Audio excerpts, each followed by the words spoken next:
نظر کی حفاظت کرے. یہ بد نظری بہت بڑے نقصان میں ہمیں ڈال دیتی ہے.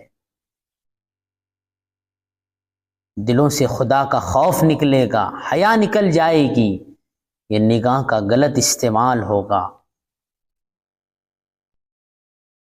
اس کا نقصان یہ ہوتا ہے فجر کی نماز کثرت سے چھوٹتی ہے. اگر ہماری نظروں کی حفاظت نہیں ہوئی تو ہماری فجر کی نماز کثرت سے چھوٹے گی. کئی مرتبہ الارم بجے گا، الارم بجتا رہے گا، بند کریں گے پھر سوئیں گے، لیکن آنکھ نہیں کھلی. دوسرا نقصان، قرآن کی تلاوت کو دل نہیں چاہے گا.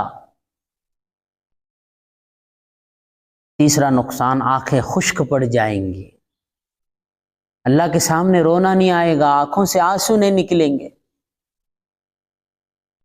حضرت مولانا اشرف علی تھانوی رحمۃ اللہ علیہ نے تو یہاں تک فرمایا کہ نگاہ بد نظری سے یہ نقصان ہوتا ہے کہ اس کے مثانے بھی کمزور پڑ جاتے ہیں، پیشاب کے خطرات کی بیماری لگ جاتی ہے.